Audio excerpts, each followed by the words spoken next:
I don't know if anybody else is going to be here or not. I think Hunter put Leibniz Monadology rated it at 0. So I'm guessing he's not going to be. Also, he works on Friday nights. Um, That's disappointing. Well, I put all the Zizek ones at 0, so yeah, there I you go. noticed that too. I did too. Yeah. Nothing against him. I just want to read this other stuff first. Yeah. I'm detecting some early Hegelian moments here in Leibniz. I honestly I feel like Leibniz is a direct feeder into Hegel. So for Hunter to write him off is a little disappointing. I thought I saw little hints of Hegel and also Kant in there, and it seems like I don't know somebody else. But yeah, I'm assuming those guys all read this stuff that they had Oh yeah. read the moderns, and so So no, Kant was raised in the Leibniz Wolfian uh, system. And it's Christian Wolff, who was like later than Leibniz, who adapted Leibniz. That Kant is that's what he was. Those were the dogmatic slumbers that he was enjoying until he read Hume. interesting. And apparently, Leibniz and this is just from stuff got from reading around. Leibniz and Spinoza were contemporaries. Leibniz was younger, and I don't. Did they meet? I know apparently they communicated with one another. Yeah, they did. And they talked shit about Descartes when they met. But Spinoza was cautious of Leibniz. Basically, he thought he was some kind of snitch. So, yeah. For Descartes. No, for the Prussian state, Uh, which I mean he was. Society. So yeah, and also Spinoza had reason to be paranoid. So yes, definitely. Yeah. All that lens dust he was huffing. he was Good spying stuff. on people. Oh, I mean, you said Leibniz was actually what? I mean, purposely talking to people who use their minds for their livelihood and try to draw them out to say something bad about the Prussian monarchy or something.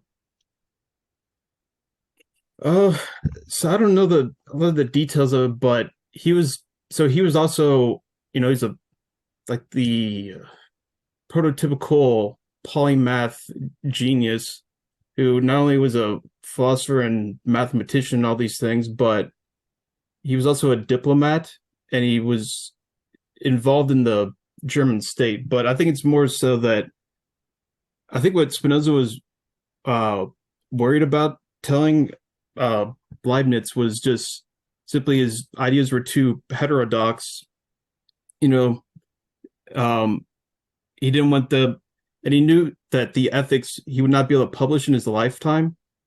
So he didn't want to share too much of what was going on because he knew he'd probably get burned at the stake or whatnot if people found out what was in the ethics.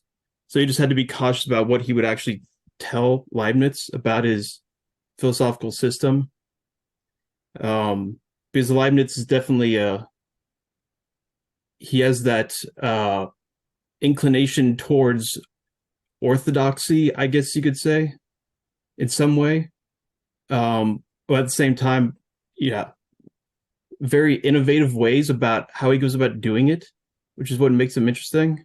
But yeah, um, but Leibniz like when visited Spinoza and apparently taught him some stuff about force and mathematics and basically why uh, Descartes' ideas about those things were wrong. And apparently Spinoza incorporated this into the ethics and whatnot. So yeah. I don't know if you guys read that quote that I sent out when I sent those links. that quotation from Diderot, um, which I thought was pretty hilarious. Apparently they were great opponents. Diderot's like, I am not worthy, bowing down before Leibniz's intellect. But my favorite part of that quote was the very end when he says, when one compares the talents one has with those of Leibniz, one is tempted to throw away one's books and go die quietly in the dark of some forgotten corner. That was my favorite part of that quotation. I was gonna say we've all been there. We've all Yeah. been there. Yeah. Every time I read one of these philosophers, I'm like, well, shit.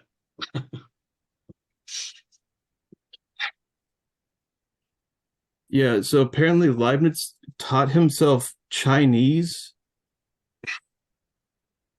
which is pretty impressive for a German in the 17th century. Or that's insane. That makes me think like, oh my God, yeah, I'll never, I will not be doing that anytime soon. But yeah, Well, that checks out because he name drops a Chinese mystic, I think, in one of the notes in the appendix. It's like a preface. I'd say I wrote it down somewhere here.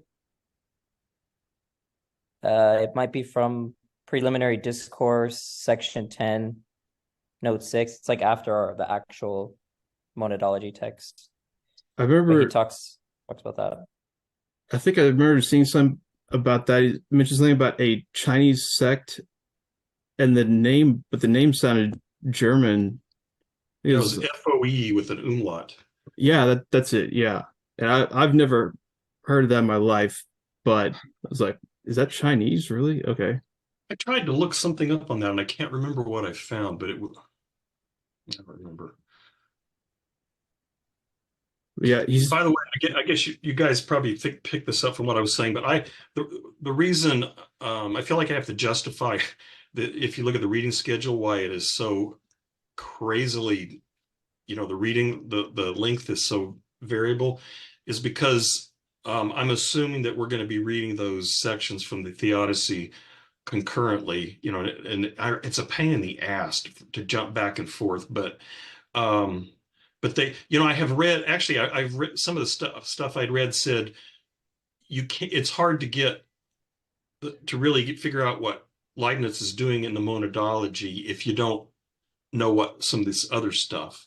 And so I think that this translator and editor is trying to kind of help solve that problem by making that material available. So anyway, that's what like this one was number 1 through 30, and then and they just vary hugely. And I initially started trying to figure out like literally how many pages each one of these sections would comprise if you included those other references, but it just turned out to be a huge pain to try to figure that out. So I just gave up and just made some rough estimates, and they're like, these are about a half a page each, and we'll count. And so who knows how successful? Yeah, it's all rhizomed. It's all rhizomy. Which makes me what does Deleuze write about Leibniz? He might have a monograph on him. I thought I had seen that. Yeah, he has a oh. That's about okay, there you go. And Okay. broke. Although it's on a lot more than just Leibniz. I mean, it's Leibniz combined with tons of stuff about, I mean, not mathematics and architecture and music and art and whatnot. Truly, I guess that's a typical Deleuze book, really. But yeah, I was reading some of this, and it's very difficult, even for Deleuze's standards. So, like some of this stuff, I don't know. So a lot of what I'm going to try not to talk about Deleuze too much during this whole thing, but he's trying to connect Leibniz with Leibniz's own work in calculus to his philosophy, which Leibniz usually doesn't do so much explicitly. It's but it's very difficult to figure it out. But yeah. But yeah, Leibniz is definitely pretty important for Deleuze, especially if in difference repetition, logic of sense. Yeah. Yeah, there was Was some passage in here that reminded me of something delusion, delus, delusory.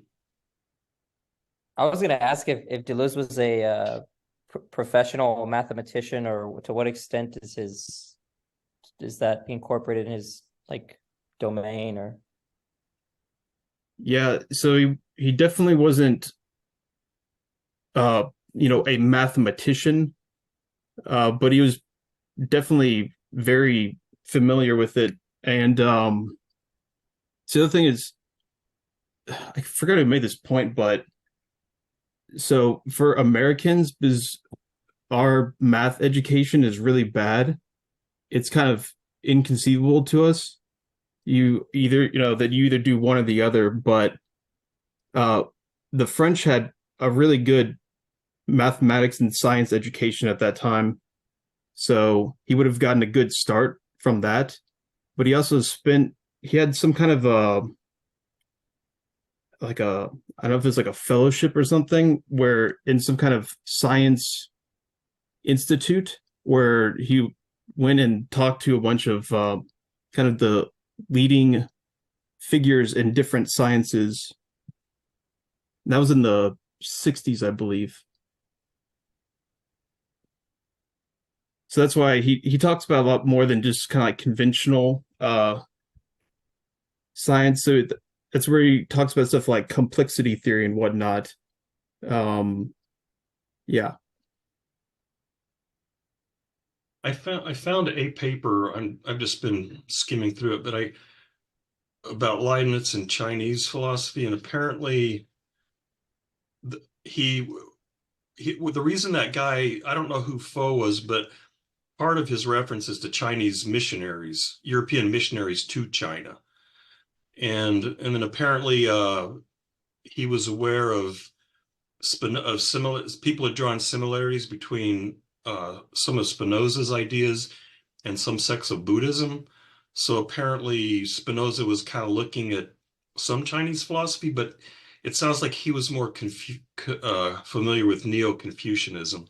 So, apparently he had some familiarity with some bits and pieces of Chinese philosophy. So I'm guessing he didn't have a very deep awareness of it.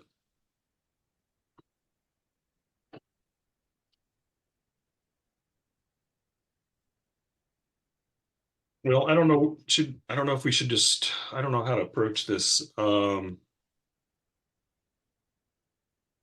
first, I don't know what do you call these things?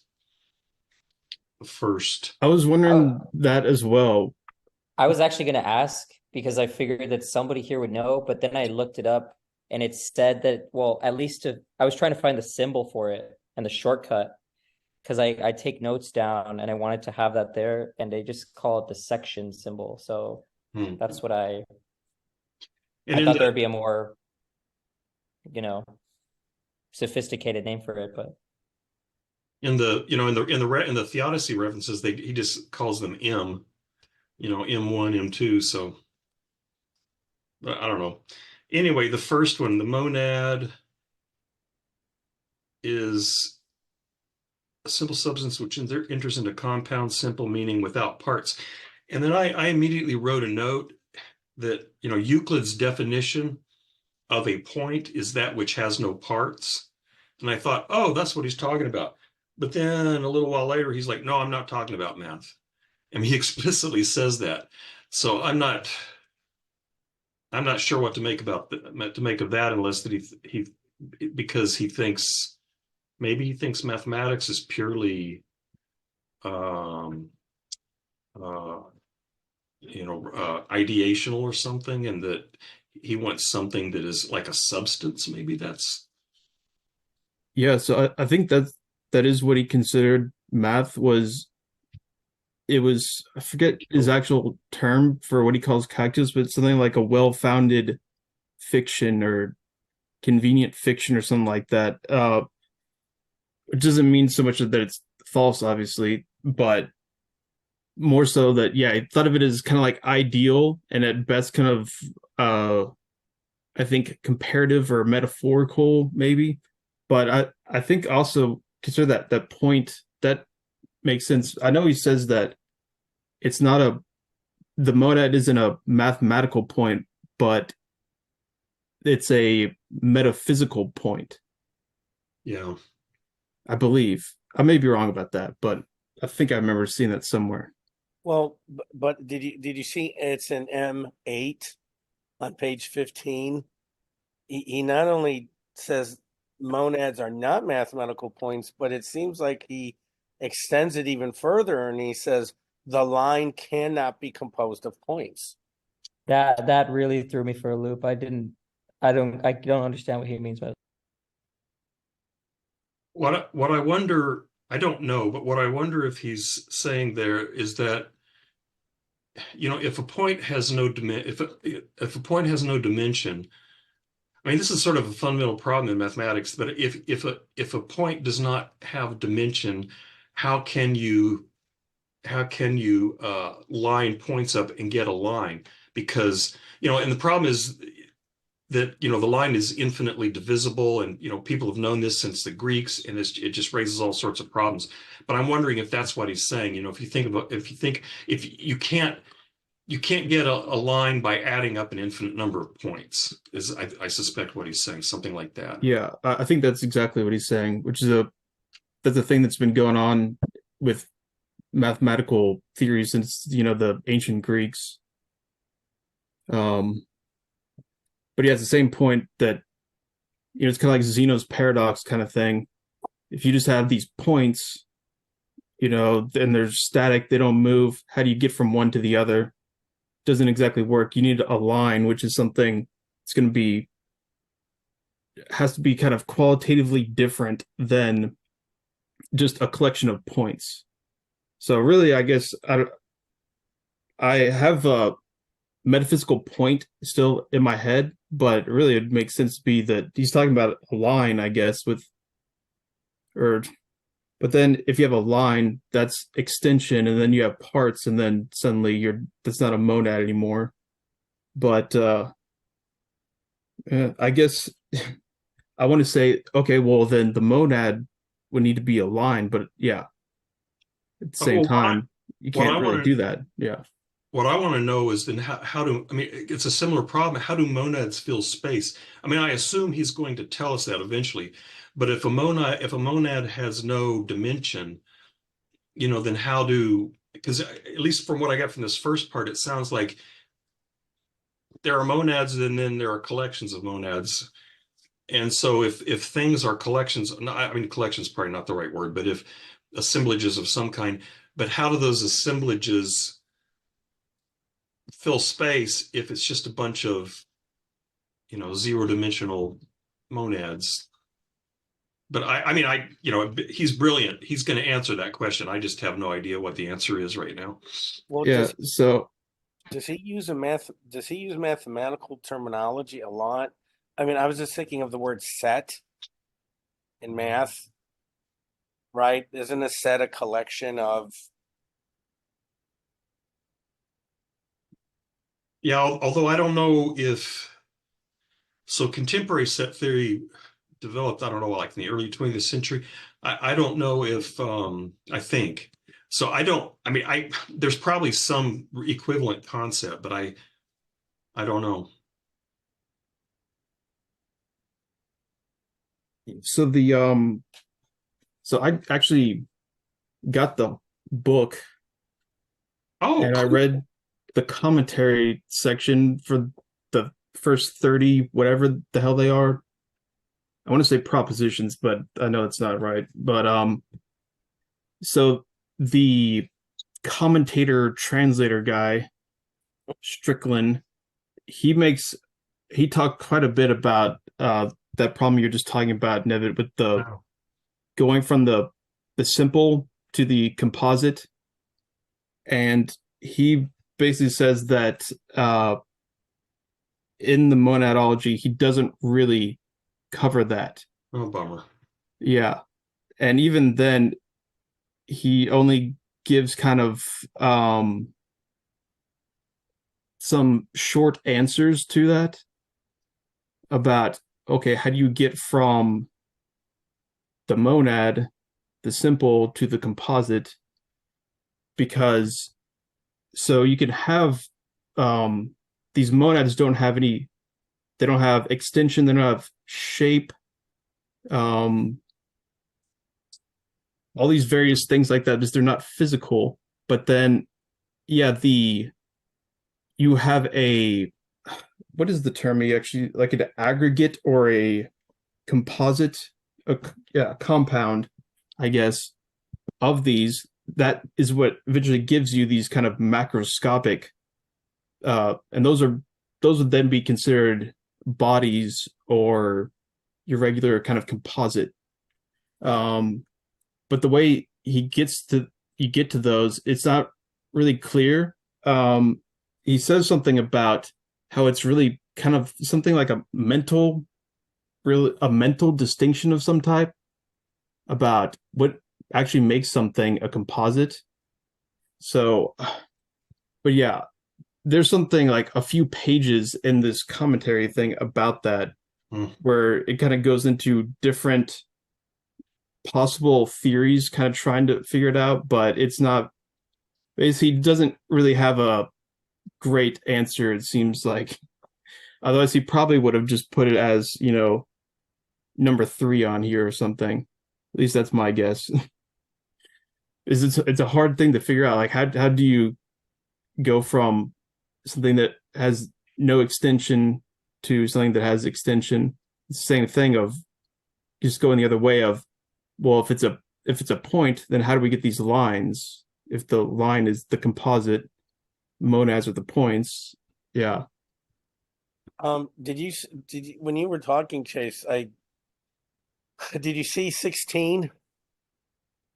We ourselves experience a plurality within a simple substance when we find that the least thought which we perceive encompasses a variety in its object. Is he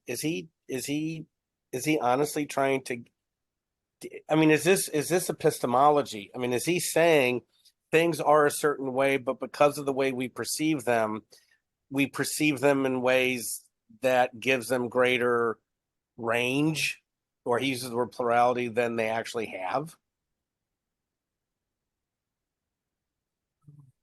Because I think what he's saying there is something distinct from, so I think the composite or the compound, not the aggregate of the monads, I think that is something that it's a quantitative plurality, where the perception that he's talking about is qualitative, and that's what monads can have internally, which is another one of the big points he seems to want to make, is that so a monad, it has its own plurality, its inner plurality, its affections, which are also these perceptions.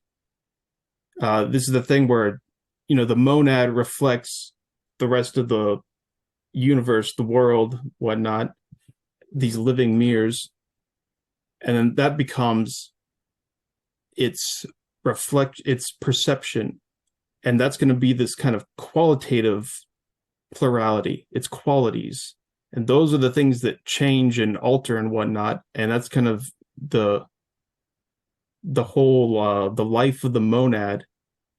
But and so they won't have any kind of physical causation between them necessarily, but instead it'll just have this. Yeah, I didn't mean to interrupt you. I thought you had paused. Sorry. No, go ahead. So is he saying in 16 that a monad is both a simple substance while at the same time it has a plurality within it? Right, right. But I thought when his first statement in number 1, is a monad is a simple substance without parts. So what is the plurality?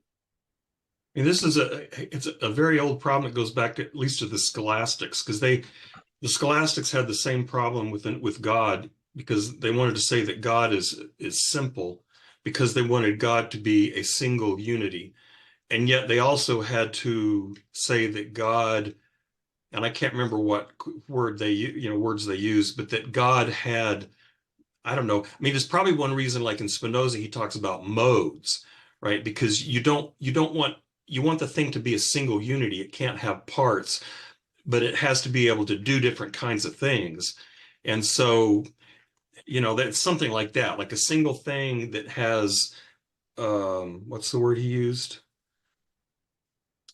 But it has some sort of plurality in it, but it's not a plurality that constitutes separate parts. Right. I think the term he uses is qualities, and that's where.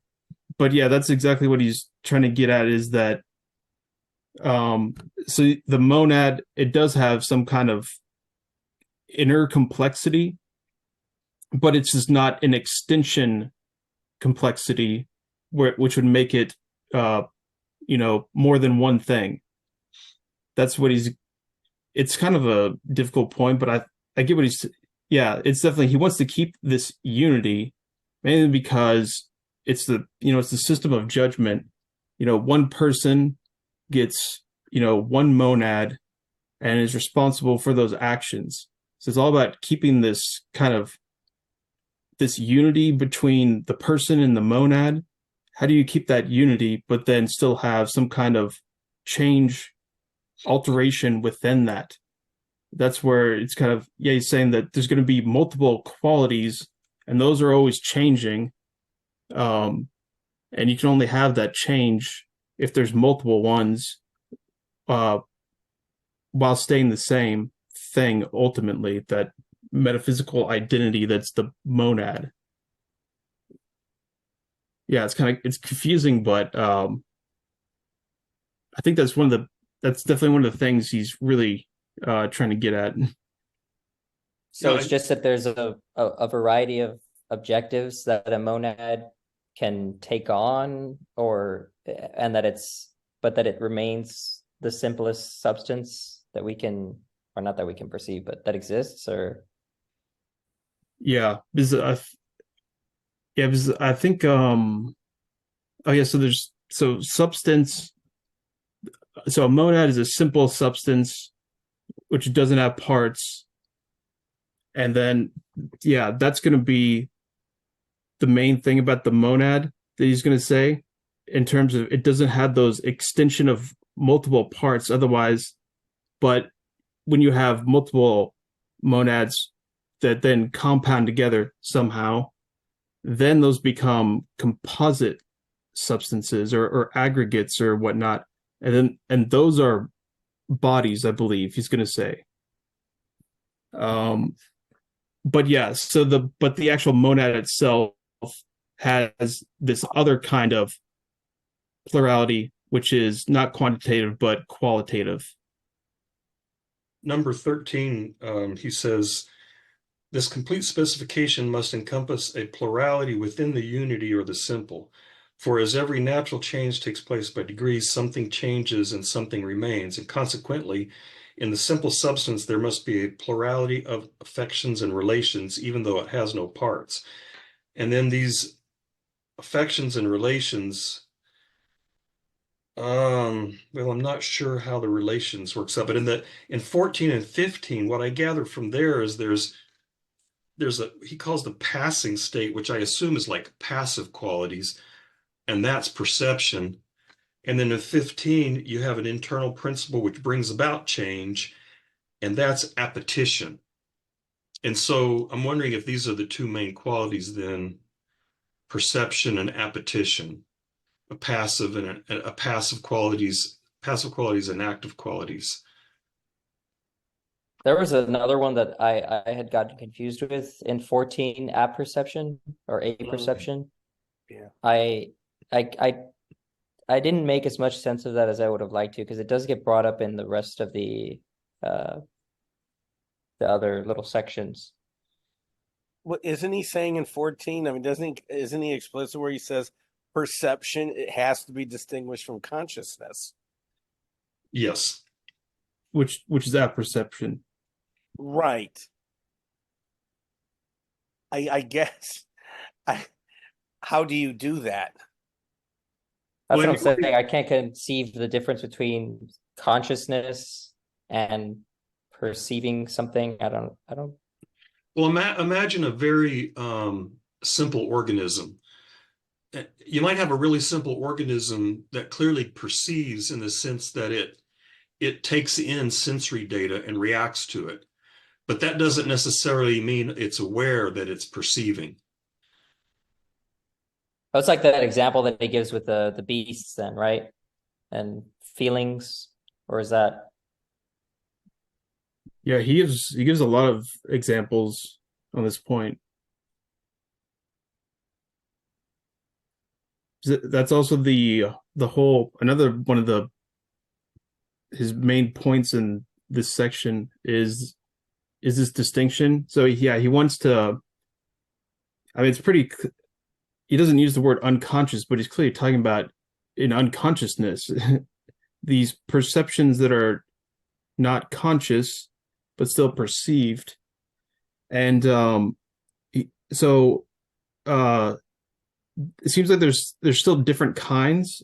Where something like a state without any kind of distinct conscious perceptions, he talks about those as deep dreamless sleep and whatnot, and dizziness and faintness. But then he also talks about these kind of degrees of between that, where you would have. So this is where another pretty famous Leibnizian thing is this idea of the confused perceptions and the little perceptions, petite perception, and that's this. I think this is a fun part of Leibniz, definitely, where the best example is the sound of the ocean, the sound of the sea, where it sounds like this roar of this one thing, but you only get that quality because it's so many different individual waves all kind of compounded together. You can't distinctly hear any one wave more than the other one. They're confused in that sense. So that, I think, is a good example of that's a confused perception versus distinct, where you can determine the actual sound of it compared to its actual individual instance of it. That would be distinct. And that's what he thinks of as also as kind of like a conscious perception then of it. But then even then, it's kind of, it seems like there's degrees between it. So in our normal experience, we're constantly kind of shifting between this background of confused perceptions, and then we'll have kind of these distinct perceptions emerge from that we're actually conscious of, which I think one way to see that is just kind of, okay, you have, one perception of something to see, but then it takes a whole nother kind of a reflective doubling of that you have to be able to perceive the perception. That gives you this apperception, which is consciousness then, which is a reflective kind of knowing that you're knowing, perceiving that you're perceiving it. At least that's the way I see it. So that's what you're talking about in his 24. He says if we had nothing in our perceptions which was distinct and which stood out, so to speak, and which was of a sharper flavor, we would always be in a stupor. And this is the state of bare monad. So what he's saying is, it just gets back to Nevitt's point about some very simplistic being, floating maybe in an ocean.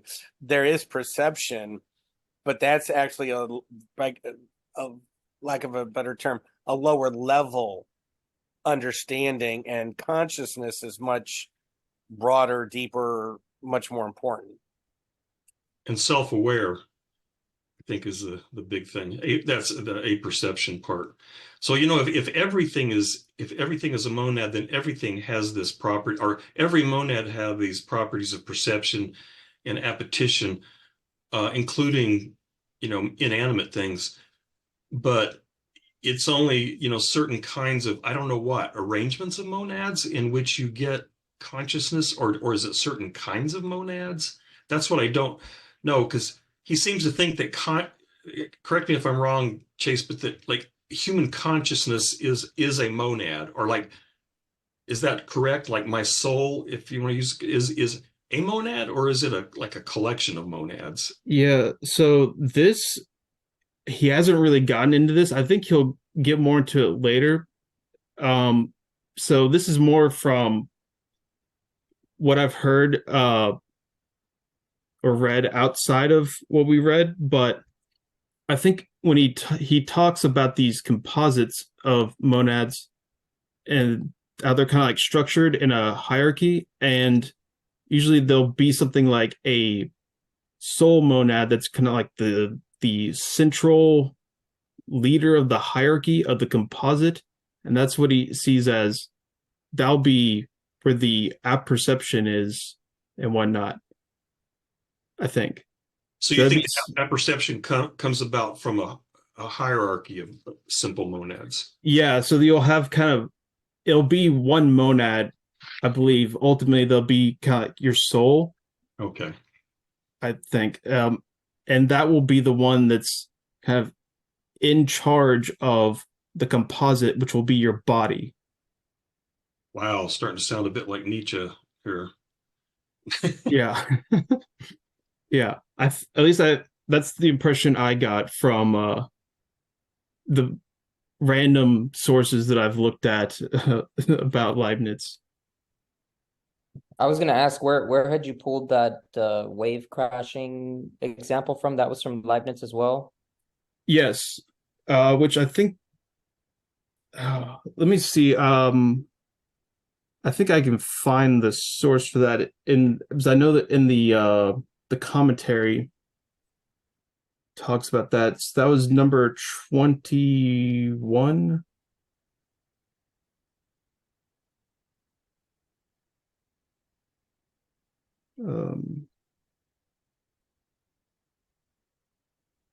Okay, so I think it's in the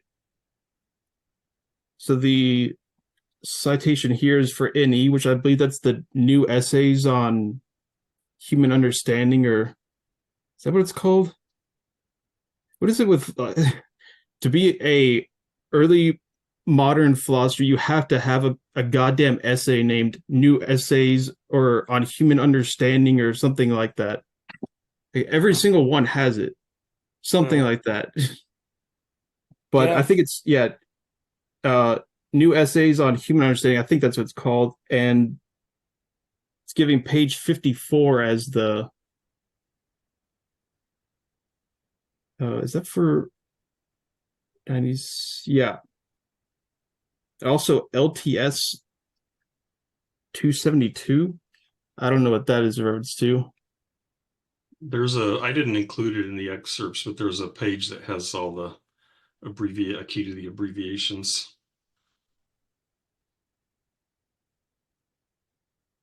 What the? So the abbreviation says it's to Leibniz and the two Sophies. Never even heard of that. Okay. Yeah, so okay, one thing that's kind of weird that I've noticed about Leibniz is he seems to have done a lot of, he's a busy guy. He's Leibniz. He did a lot of philosophizing through correspondence, which was, a lot more common at that time. And I think because of that, that's made it where I think that's actually why he kind of wrote the Monadology, because he was trying to condense all these things into a very concise statement about what his philosophy was. Is a lot of it is, so I think he's got the Theodicy is kind of the one real large book he wrote, the new essays, I don't know if that's a collection of different things or if that's just one big thing. Maybe that's another one of his large books, but other than that, he seemed to have mainly just wrote essays and corresponded with people. But that new essays, that's where he actually has the noise of the sea. Although I think he uses this in some other places too. Yeah, he just didn't have enough time to sit down, and he was only good enough for the letters. You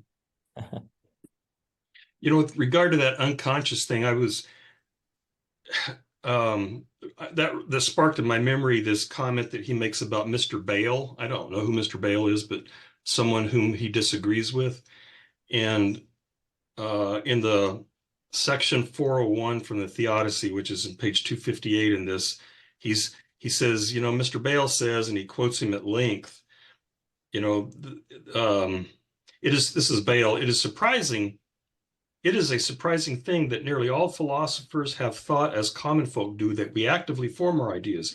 Yet where is the man who does not know, on the one hand, that he is absolutely ignorant of how the ideas are made? Anyway, Bale seems to have this notion that ideas have got to come from somewhere, because, you know, these ideas just show up in our minds and we don't know where they come from. And so they clearly have to come from outside of us. That, you know, seems to be Bale's thing. Well, if these ideas show up and I don't know where they came from, they must clearly come from outside my mind. Right. And then in the rest of 401 and then 403, Leibniz is trying to debunk that. And it, like you said, it almost sounds like he's looking for something like an unconscious, you know, because he said, you know, what necessity is there that one always knows how what one does is done? And then he talks about, you know, do salts and metals and plants and animals know how they do what they do, and so on. And then he goes on to say that the soul is a spiritual automaton, even more admirable, see, and that it is through divine performation that it produces these beautiful ideas in which our will has no part, and to which our art cannot attain.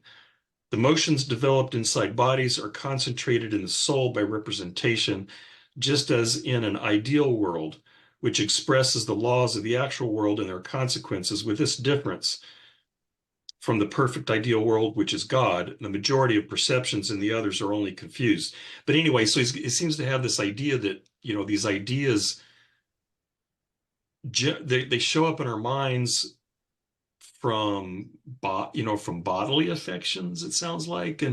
But anyway, it sounds like he's struggling to come up with some explanation for where these, you know, why ideas show up in our minds. We don't know how they got there, but they didn't come from outside of us. And, you know, so, you know, like Chase was saying, almost like he's trying to struggle with some sort of notion of the unconscious, that there's some sort of, you know, that consciousness is not fully transparent to itself, because things come into it. We don't know where they came from, but he rejects the idea that they have to come from outside the person. Anyway, I thought that was pretty interesting. It reminds me of in the Meditations, when Descartes trying to figure out where do ideas, like, you know, these things that appear to be sensory perceptions, where do they come from? And one of the possibilities he considers is they actually come from a hidden region within the mind itself. But then later in the book, he dispenses with that possibility. He says, no, the mind is transparent, self-transparent. You know, we are aware of everything that's happening in the mind, at least in the rational mind. So anyway, it seems like another one of those things the moderns are kind of struggling with. Where do these ideas come from? It was Leibniz does this. I think this is one thing where Leibniz kind of goes to the extreme of this tendency, where he's going to think of, you know, in terms of inside, outside, external, internal. He kind of makes things that are seemingly external all internal to the monad, but they're internal to all monads. That's kind of the thing, is this holographic kind of property where the whole is in each part. So all of the universe is reflected in each monad, but in different ways. And that's going to be kind of like that's kind of the big picture of Leibniz's metaphysics. It seems like is that, and it's something where it takes the whole apparatus of externality and makes it internal to everything. But in doing so, it has to do that in this very strange way of, this infinity of different individual substances that each have the universe reflected in them, so that you still have the whole kind of traditional rationalist thing of innate ideas that are, and I think that's, I guess that's ultimately what he's saying, that thought does come internally, but then he's going to add to that there's these unconscious mechanisms still at play, where there's a difference between, that's why we don't all have, first of all, perfect, clear, distinct consciousness of everything, but also that there's the whole there's animals that don't have reason, and also we have states where we're not being rational. And then he's got this whole kind of continuum going on between, yes, there's kind of like rational consciousness kind of at the peak here. That's, I guess, he would say something like most resembles the perfection of God or whatnot. And then you've got all the way down to this kind of like unconscious bare monads. It's just kind of like purely passive reflective perception in some way. It's not going to be conscious, but it is still perceptive. Yeah, I was gonna say that he seems to be describing the rational mind as just that, the conscious, it's like the monad turned towards the perfection of God. Right. So like taking in the perfection of God. Sorry. I'm guessing God is not a monad. Do you know? I thought he'd said at some point that the only thing that the monad submits to is God, whatever substance God is made out of. That's the only thing that's more primordial than it. Am I correct about that? That's a good I question. think that's right. I'm not sure. I don't think God is a monad. I'm not sure. That seems important too. It just occurred to me, but I don't remember him saying anything in this text. Master monad as like a master signifier.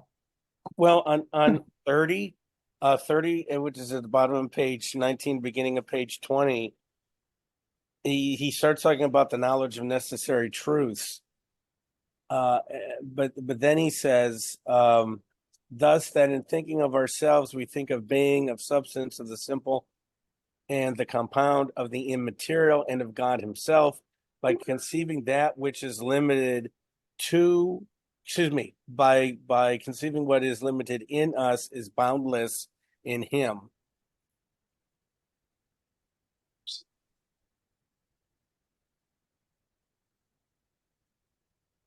Do you have a sense of what he's referring to by saying what is limited in us is boundless in him? Is that the totality of perception or consciousness, that our consciousness is limited and God's consciousness is infinite? All of the moments of perfection that we glimpse, like the goodness that we recognize within ourselves, is only a limited goodness, but boundless in God. Okay. It's like what we've seen in Paradise, where there's a hierarchy of the perfection, what Dante is able to see versus what the angels are able to see versus what God actually is.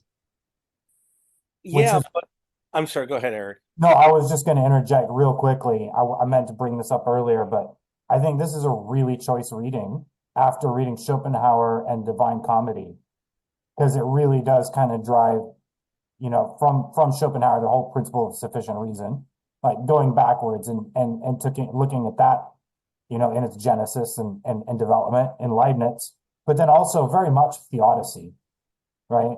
The Divine Comedy is a Theodicy.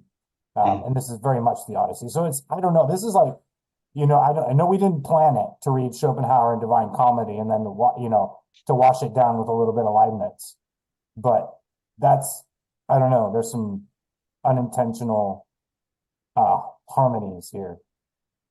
It's the Maybe there is a God. philosophy group monad that's guiding all this. It's God. But I mean, he was been concentrating so much on,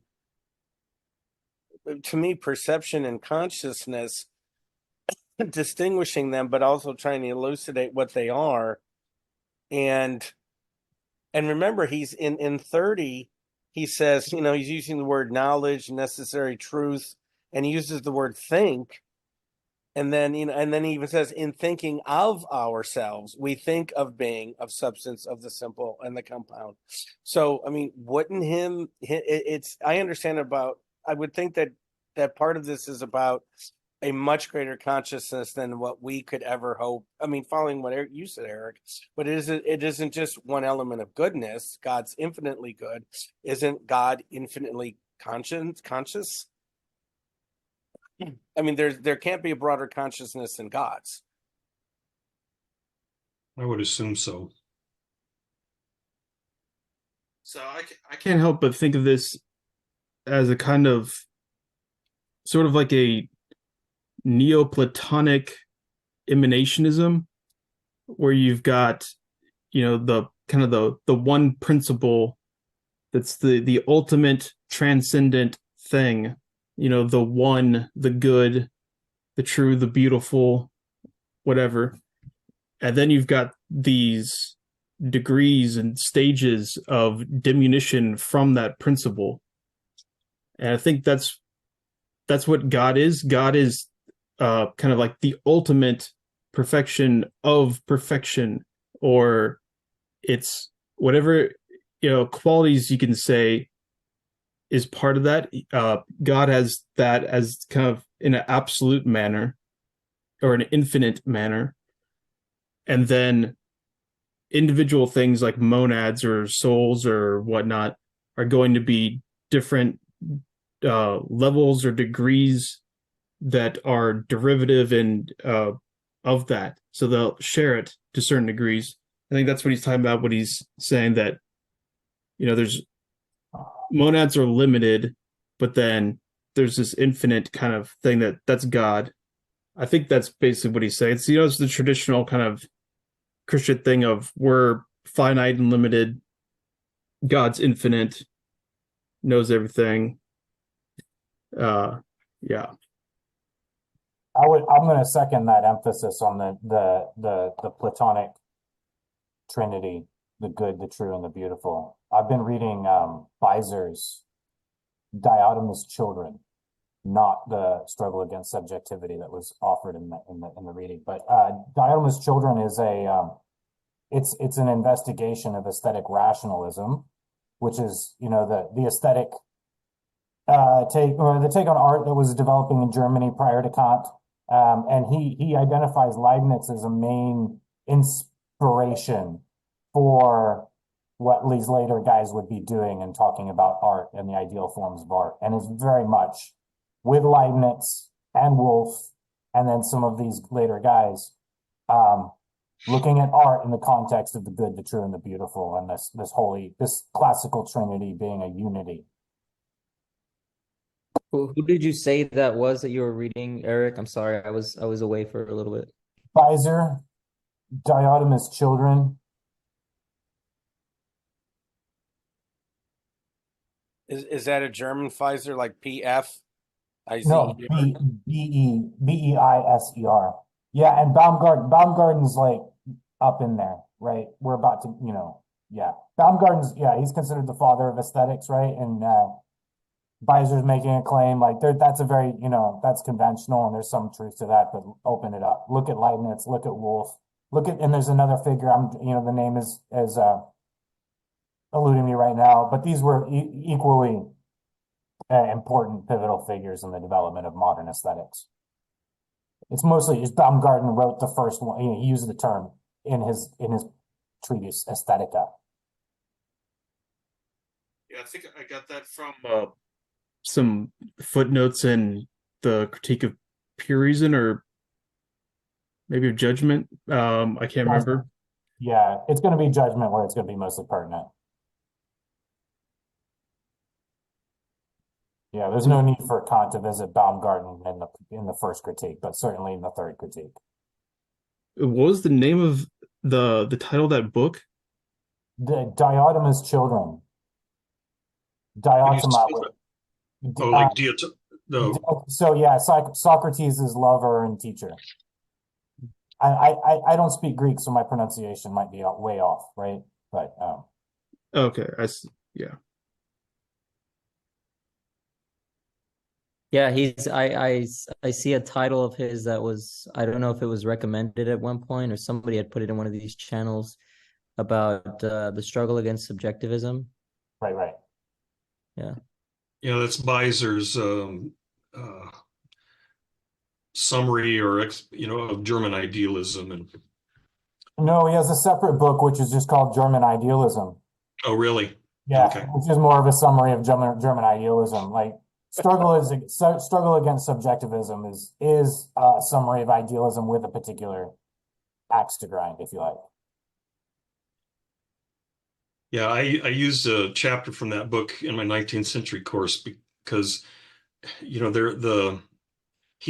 he's addressing this common misunderstanding that German idealism was about the expansion of the subject and the turning everything and making everything absolutely subjective and about my personal consciousness. And Beiser's thesis in that book is that that's exactly the opposite. That German idealism was all about trying to find an objective ground for philosophy. So that's why the struggle against subjectivism. I think he makes a pretty good case. I mean, the weird thing is these guys, they talk about the subject. And so it's easy to see why people, get that the misunderstanding, but yeah.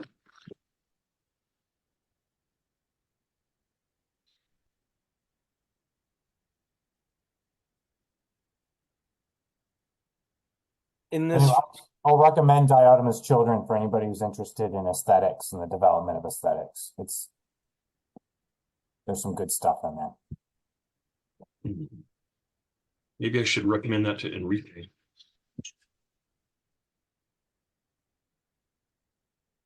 I had y'all had brought up the scholastics earlier.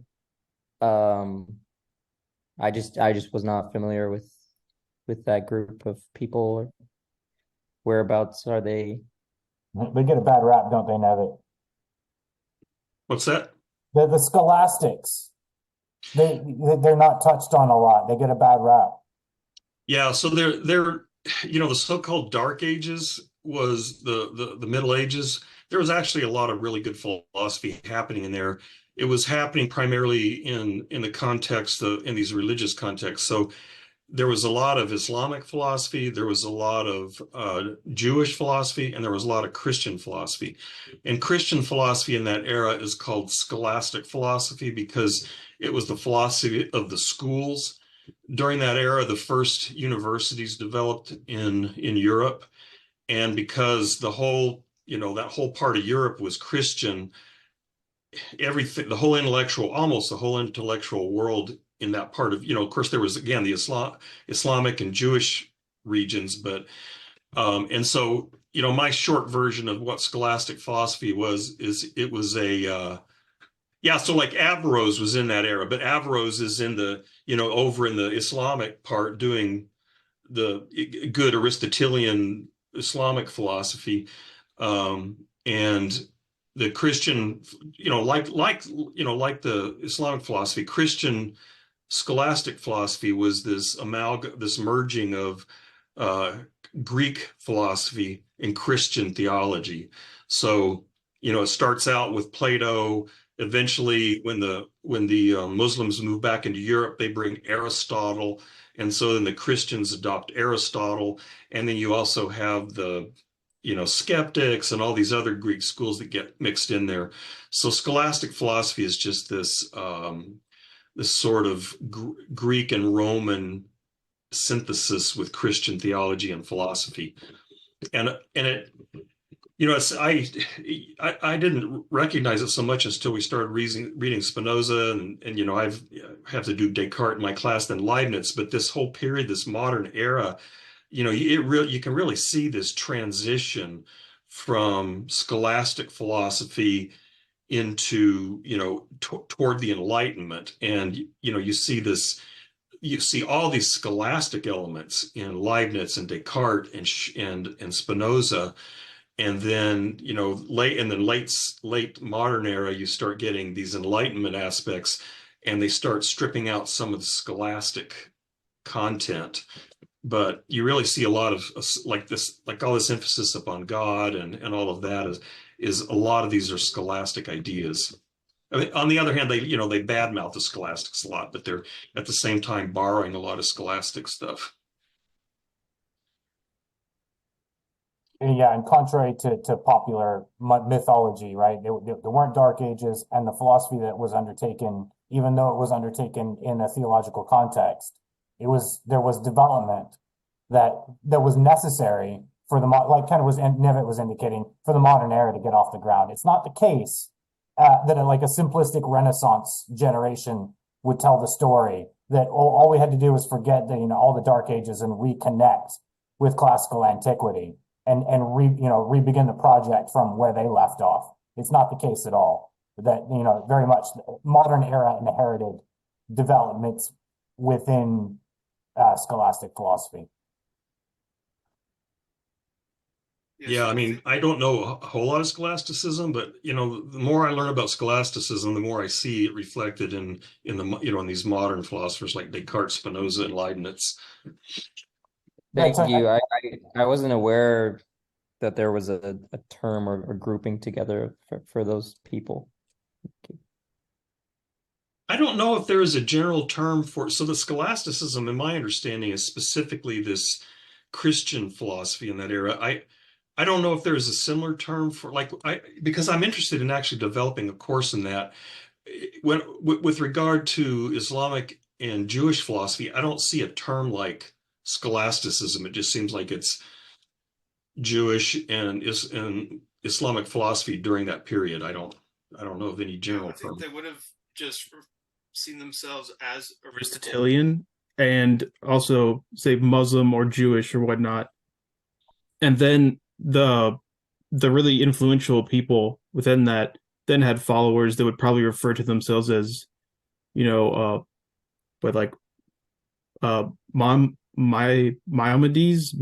or whatever. So they'd be like a follower of him.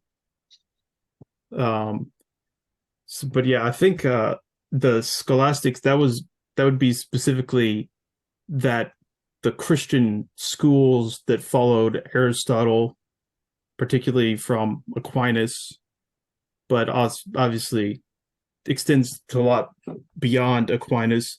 There's a lot of people in opposition kind of internally to Aquinas. One thing that I think that's interesting is, so Aquinas, when he first kind of tried to appropriate Aristotle into Christian theology, it was like completely rejected and seen like, what the hell is this? Like, no.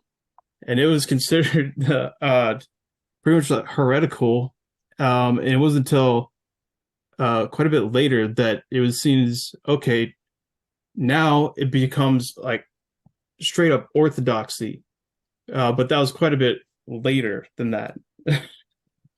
But yeah, I definitely agree that there's this huge influence of medieval scholastic philosophy of all types Muslim and Jewish too, on early modern philosophy, and you can really see it. I think Descartes, especially, it's very apparent. Spinoza, very apparent, and they're all simultaneously trying to do something consciously very different from it. Leibniz too is the same way, but at the same time, there's a whole lot of inheritance that they're taking from it, to the point where a lot of times when they, so in the commentary that I was reading for this, the commentator, he explains there's a few things. He's like, okay, this point, Leibniz doesn't give an argument because it would have been obvious to the reader, because this is a common scholastic argument. It's kind of like, okay. And you can see that all through the way that Descartes, argues for the ontological argument for God and all this stuff. It's all extremely influenced by scholasticism at the same time. Okay, another thing that I think is interesting in that connection is so French Nietzscheanism, which you can think of as, that's got to be like the complete opposite of scholasticism, but really they were actually heavily influenced by two medievalists, which that's what Georges Bataille was. He was a medievalist and an art historian, and also Pierre Klosowski, who was really influential he wrote a lot about Nietzsche in particular, and really popularized Nietzsche in post-World War II France. And he was a medievalist and wrote a bunch of stuff about the scholastics and the medieval mystics and whatnot. And he was very influential on, Foucault, Deleuze, all these people. So Deleuze, he likes to talk about intensities and whatnot. Where does he get this from? Intensities. A lot of it comes from Klosowski, who was a medievalist, aware of scholastic philosophy, but it's scholastic philosophy itself. That's intensity is just simply these Latin terms that the scholastics used to talk about what Aristotle considered alteration or qualitative change. But okay, now I'm ranting about stuff. But anyways, the point is scholastic philosophy, very important in a lot of ways. Yeah, and Duns Scotus, who's very important for Deleuze also. And yes, definitely Heidegger as well. Yeah. Yes, Heidegger's dissertation was on Duns Scotus, I believe. Sorry for the spell check. It didn't like SCOTUS. They changed it to Scouts.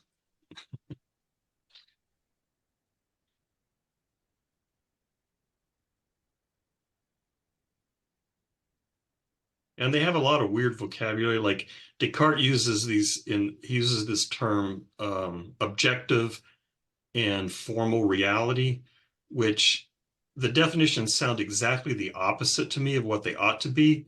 But they're just pulling this vocabulary from scholastic philosophy. So same thing. He doesn't explain it because I guess, like that comment about Leibniz, he just assumes his readers will know what these terms mean, because it's part of the philosophical environment at the time. Oh, the thing about Aristotle as a Muslim, I don't have a reference for this, but one thing I heard was that when initially the Christian world had access to Plato's stuff, hence early Christian theology and philosophy was heavily Platonic, and I don't know the historical reasons, but Western Europe lost the works of Aristotle for a while, but the Muslims had them in North Africa. And so then the Muslims did all this work on Aristotle, Averroes and those guys. And then when the Muslims moved back into Europe, they brought Aristotle back. And so then the Christian intellectual world rediscovers Aristotle. But initially, Aristotle was a Muslim because he came back in with the Muslims. And so one of the objections to people like Aquinas using Aristotle was, well, Aristotle's a Muslim. Anyway, but apparently And I think people have mentioned this before. So when Aquinas uses the word philosopher with a capital P, that's always Aristotle. And didn't someone say that the commentator is Averroes with a capital That's C? The commentator or the interpreter, Interpreter. depending, right? That's always Ibn Rushdi. I like to call him Ibn Rushdi. Yeah. I Yeah, was more I I was more privy to use that one from what we've gone over. We learned a little bit of Averroes in the Iberian Peninsula culture class, but apparently in Spanish it's also trending now more towards Averroes. You guys are all familiar with Salman Rushdie, but Yes. yeah. his book 2 Years, 8 Months, and 28 Nights involves the character Ibn Rushdi, kind of beyond the grave, arguing with another Islamic scholar.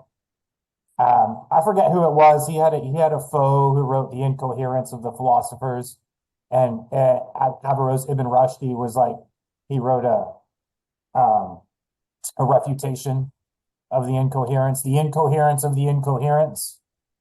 And anyway, Salman Rushdie's book starts with that dispute between these two philosophers, and it turns into a magical realist tale about a New York gardener. So it's not, you know what I mean? It's not purely a work of philosophy with a narrative kind of tacked on, but it's fun. It's a fun little quick read. I've got because I had an interest in this medieval philosophy, I've got a text on philosophy in the Middle Ages, and I've noticed this in a lot of them. They're now beginning to use I guess, I don't know, is Averroes just an Anglican? Anyway, they're beginning to use the original names rather than I suppose the anglicized names. Is that what the Averroes is? I don't know what those, if Latinized or something. Latinized, I think, is what it is. Latinized. Yeah. So like this book has Ibn Rushdi and Al-Ghazali and Ibn Sina, and I don't know these Muslim names. Right. Yeah. So, I mean, I'm easy to remember, right? Who's the most famous philosopher out of the Muslim world? Who's the most famous novelist out of the Muslim world? Yeah. You know, like, sorry. Should be able to at least remember that one. Right. I'm a bit of a fan of Salman, so I might just be betraying a little bit here. Well, I mean, but Spain during the Reconquest was extraordinarily important because there were long periods of peace, and there, at least in Granada, at least in the Islamic world sections of the Iberian Peninsula, you could have, and you did have, Christian, Islamic, and Jewish scholars meeting, talking, exchanging manuscripts, and it was really from Spain that Aristotle came back in with Averroes's Averroes's. Well, in fact, I mean, I'll defer to you all, but for a lot of people, Averroes is the kind of authoritative interpreter of Aristotle. That people were using his interpretation as a guidance for quite some time.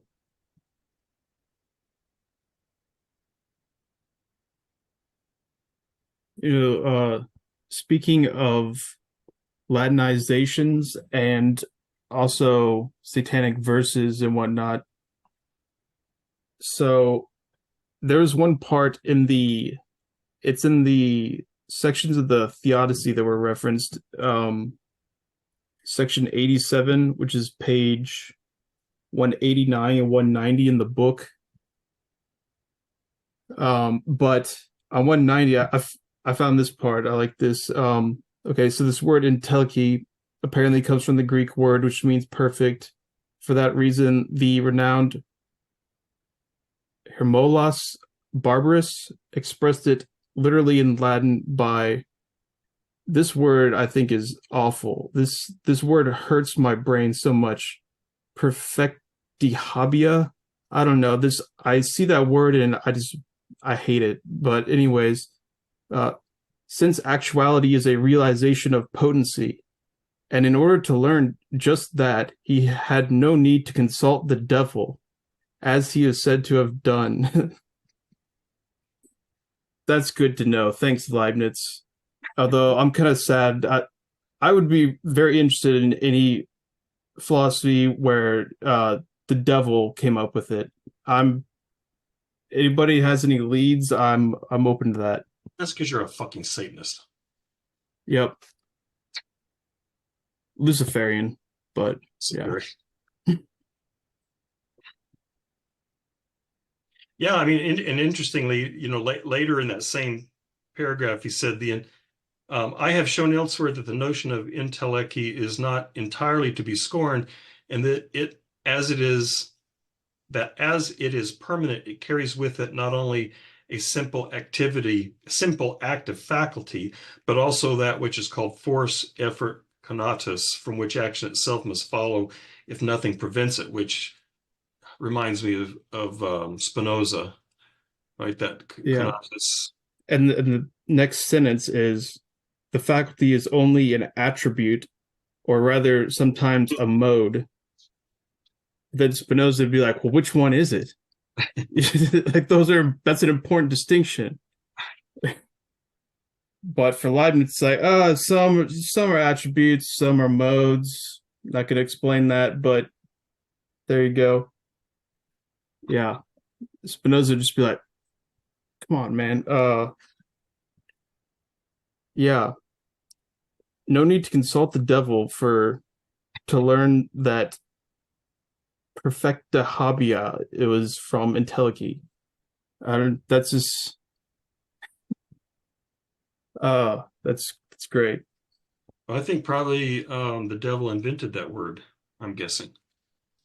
I mean, seriously, am I alone in thinking that word just looks just awful? I don't know. Do other people have this where like there's some words I can't stand, and there's other words I love.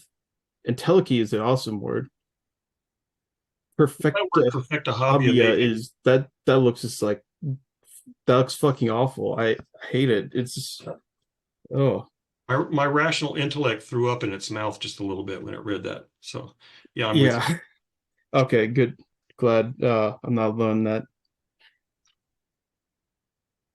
But was that a term that Leibniz came up with in a different work? Is that what you were referring to? So I know that so he uses entelechy quite a bit, which is just kind of what he talks about in here. So that's what Aristotle came up with, that word. I believe that's right. Or it maybe didn't come up with the word, but at least a philosophical usage of it, where it means something like perfection, or I think the way I've seen it before is actuality as a realization of potency. So as this kind of like this idea of, well, okay, I think this is actually important for Leibniz in general, and also the whole kind of early modern philosophy, is this idea of their idea of perfection, which is a little different from our idea of perfection, which is, kind of the ultimate ideal. They still have something like that, but perfection has a more specific meaning of kind of something that's been completed. So the actual Latin would mean something like having done through the whole thing. Per facere would be something like through doing. And so Spinoza, when he talks about perfection, he goes into this like genealogy of the word, and he talks about how he believes the usage of it came about, where the idea is you have some kind of a project, some kind of a telos, an end that you have in mind. If it's actually completed, that's considered a perfection. If it's incomplete, that's imperfect. And it has more of this connotation of just that kind of this potential actualization kind of dialectic, dare I say, going on. So I think he uses that word entelechy both Aristotle uses it as this idea of, yeah, this actuality as realization of potency. And then Leibniz uses it in a similar way when he's talking about the monad in its function as a kind of final cause that we're leaning towards, or in actuality as a realization of potency. Which would that be like pure actuality then, or what's something that had reached that would be pure act? yeah, I think that's right. Yeah. Because it's So I think so when he talks about the rest of this section, talking about the two kinds of actuality, permanent actuality and successive actuality. So permanent actuality has to do with form, substantial or accidental. So substantial form, which he says is the soul, completely permanent. And then eventually he says something of, but the successive actuality of the form, that's to do with the fleeting actuality whose nature is transitory, consists in action itself. But then there's, okay, I've shown elsewhere that the notion of entelechy is not entirely to be scorned, and that as it is permanent, it carries with it not only a simple active faculty, but also that which is called force, effort, conatus, from which action itself must follow if nothing prevents it. So in that case, it's the substantial form, which is also the enduring or permanent actuality, then that would be action itself. It's not sure, which I think that's also what he says in so the monadology. I know there's like a more layperson friendly version of it in the Principles of Nature and Grace, and I think the opening line is something like that. Let's see, I was just a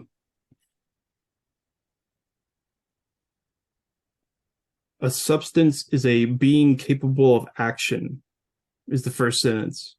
So there's that connection of substance and action and force, active force. And I think that's also what's connected with entelechy.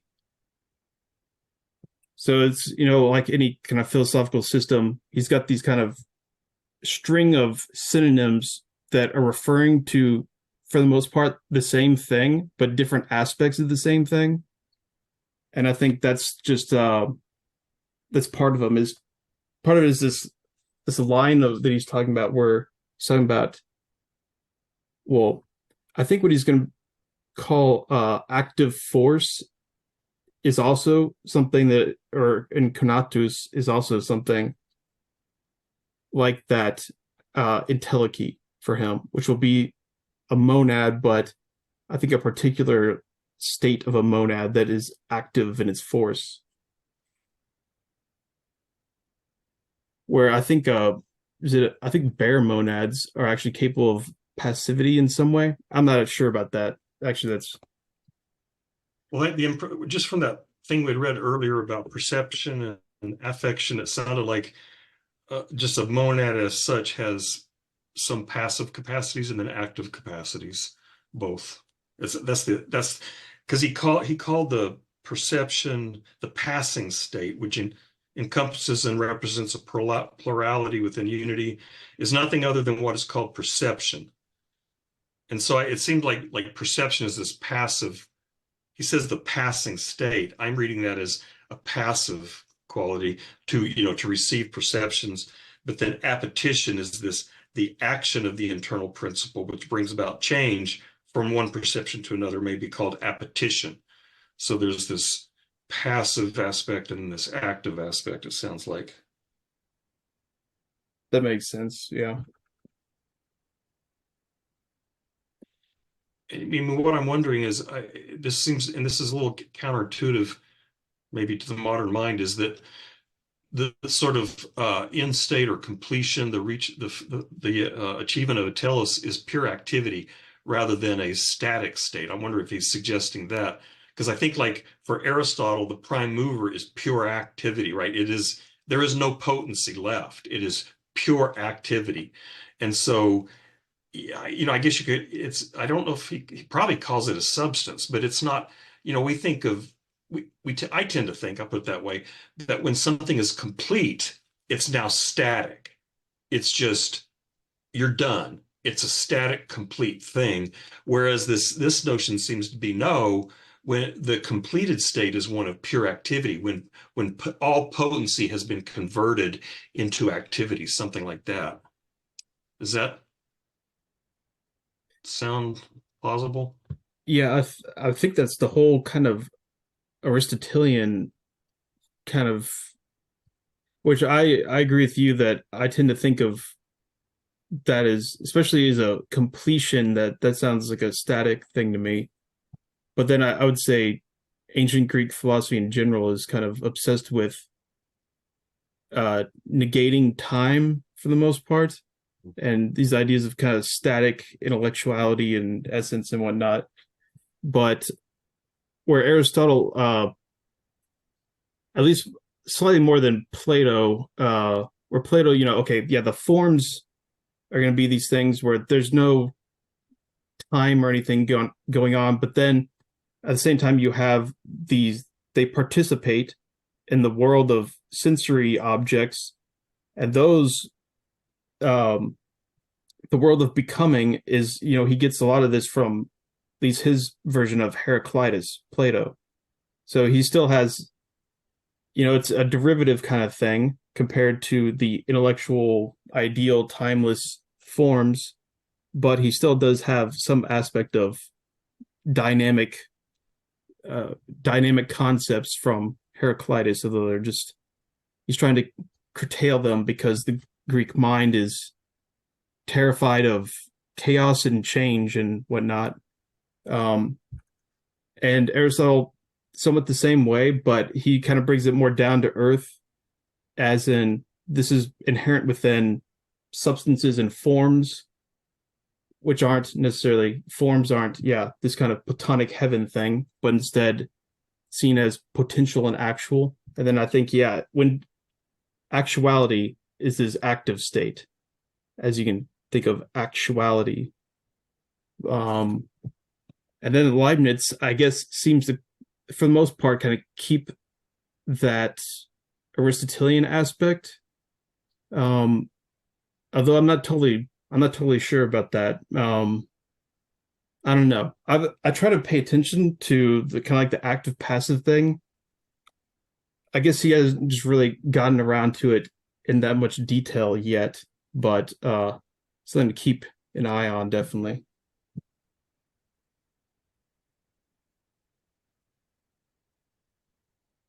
I'm not sure how relevant this is, but because the places my mind has been, this business of monad reminds me of Boscovich's atom, which probably most of you have never heard of. That's But what Nietzsche. exactly. Yeah. Okay. Yeah. So Nietzsche makes a few references to this. He calls the Pole Boscovich, who turns out not to have been a Pole, but he was a mathematician. But I was just looking him up, and actually Boscovich came after, not long after, but I think their lives may have overlapped by a few years. But he was like immediately after Leibniz. But Boscovich floated this idea that there are no material bodies at all, and that there are atoms, but atoms are not physical things. Atoms are locations in space of forces. And so he claimed that, like an atom at the physical location where we would want to put a physical atom, there is no physical thing, but there is an infinitely repulsive force at that point. And then as you move away from this point, you get this this cycling between attractive and repulsive forces. So some people call this a force shell theory, because if you take this like infinite repulsion and then it turns into an attractive force and then a repulsive force, an attractive force, and it kind of does this sort of damp sinusoidal thing. And if you spin that in 3 dimensions, you get these kind of concentric shells of repulsive and attractive force. And then his claim is that atoms linked up by these different shells kind of hooking into one another. But there are no material bodies at all. It's just pure force.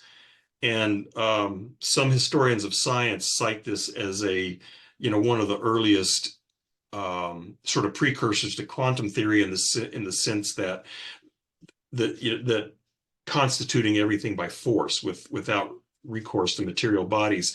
But that's just what this notion of monads. And according to Boscovich, the reason you get what appear to be physical bodies is because you have these force shells hooking into one another. And it's similar to a contemporary idea where I don't know if I've said this before. I use this illustration a lot in class. There is no physical, even on a contemporary view, there is no physical contact, literally, between any two things. There just isn't. What appears to be a physical contact on a contemporary view is electrostatic forces repelling one another. And so the reason my finger can't go through the phone is not because there's any physical contact, but because there are these electrostatic fields that are pushing against one another. And so you can think of Boscovich kind of being that way. I don't know. And maybe Leibniz didn't even make the effort to figure this out. But I'm wondering if he's thinking of something like that. You have these monads, and that somehow through this, like you said, this infinite reflective process and so on, you get these relationships between the monads that somehow end up constructing something like force structures that then interact with one another, that give the appearance of physical structure, something like that. But I don't know. That's totally speculation on my part. But I just trying to figure out how to get physical objects out of infinitesimal monads. So hopefully this isn't even more of a tangent, but so Bergson in Matter and Memory, he Bingo. says that. Sorry, I filled my Chase bingo card. He said Bergson. There we go. All right, mark it off. So yeah, he says that okay, the idea that we have of atoms as solid things it's bullshit. And really, science, when it becomes sophisticated enough, it resolves atoms into essentially what is indistinguishable from mind, or at least his particular idea of mind, which is very dynamic.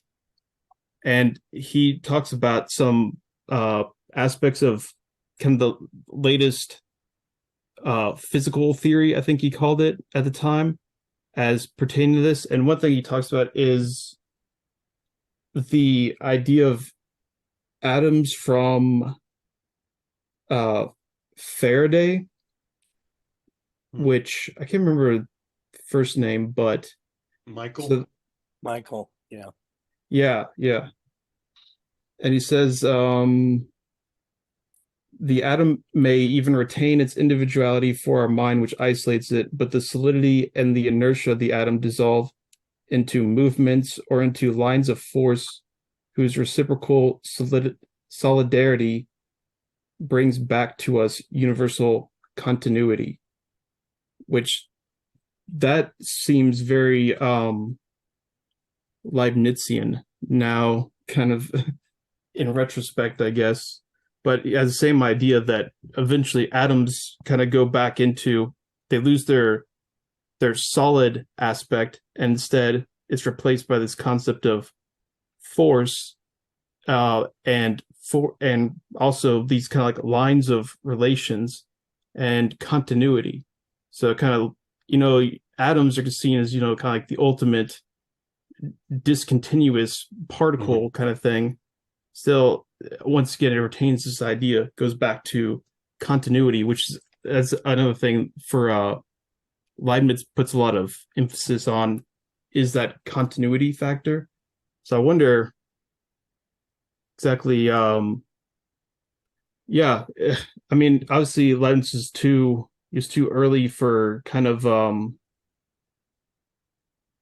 atomic physics and whatnot, but still they had the idea of the atom for a long time.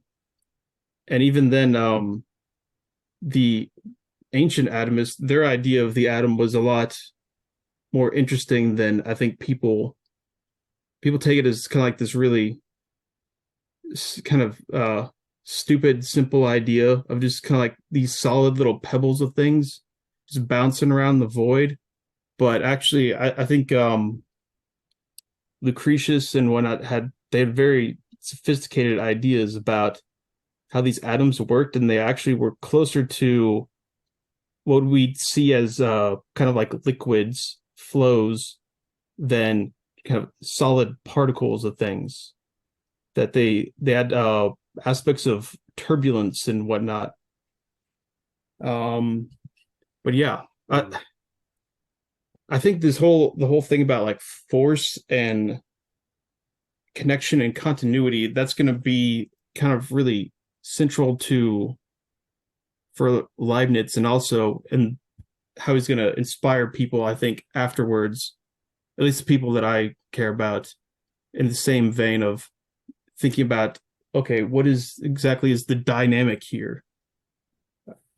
And I think Spinoza is also similar in that regard, that he was thinking of, new ways of thinking about how activity works and dynamics and forces, which goes into, Nietzsche and all that fun stuff. Yeah, and I mean, the Boscovich, like I said, was not long after Leibniz, and so it could be that in the in that intellectual environment there were people thinking about these kinds of ideas. And I mean, I don't know, but I'm just wondering, because there's not a huge similarity, but there is a similarity between this Boscovichian atom and the Leibnizian monad. And it just makes you wonder if these different people are reading these things and having these conversations and trying to grapple with the similar kinds of problems.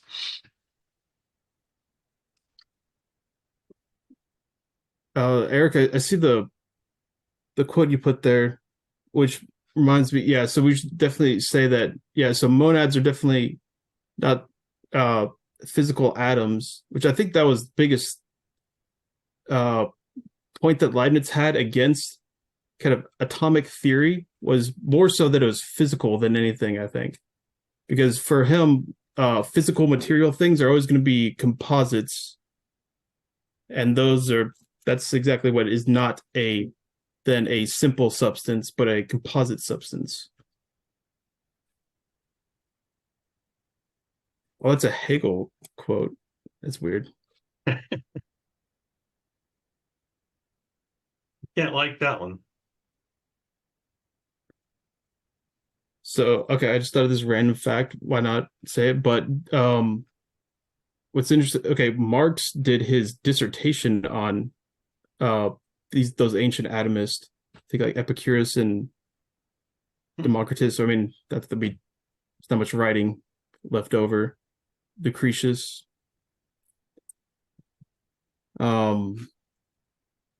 There's some interesting writing though on those the ancient atomists, in my opinion. When I was at St. John's, we had to read part of Lucretius' poem. I can't remember what it's called, but and the instructor talked a lot about the swerve, because you just have all these, you get this sense there's just all these atoms just kind of flowing, and then occasionally you get these swerves. and all the structure and variation in the cosmos is due to all these little swerves. Yeah, that one. So Yeah, it's all about the swerve. the Klineman, yeah. Which is yeah, there's been a lot written on that. That's another thing that's kind of gotten something of a resurgence, I think, in kind of contemporary. There's kind of like sort of like neo-French materialists that are into it, that were obviously that's French, but the French also like continental philosophy, they'll influence people, and there's something of a resurgence, it seems like, with people interested in Lucretius again and whatnot. Which I want to read that. I've never read it's usually what, on the nature of the universe? Yeah. On the nature of things. Yeah, nature. Let's just skip Leibniz and just go straight into that.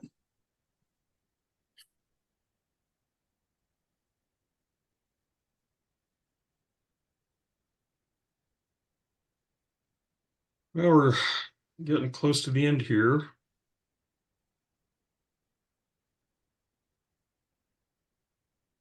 Any final questions, comments, rants?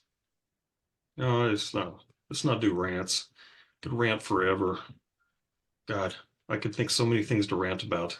It would just make me frustrated. Not about Leibniz. I think I've gotten my rant. It's out for the day. Or basically what all you all just heard is that's like my whatever that was it. I got it all out. Glad we could help out. When Welchman was here, I asked him how Chase was doing. He said, "Tell him to finish his fucking thesis." That was the only thing he said. Yeah. Tell him to fucking help me. If you don't mind me asking, how are you doing on it?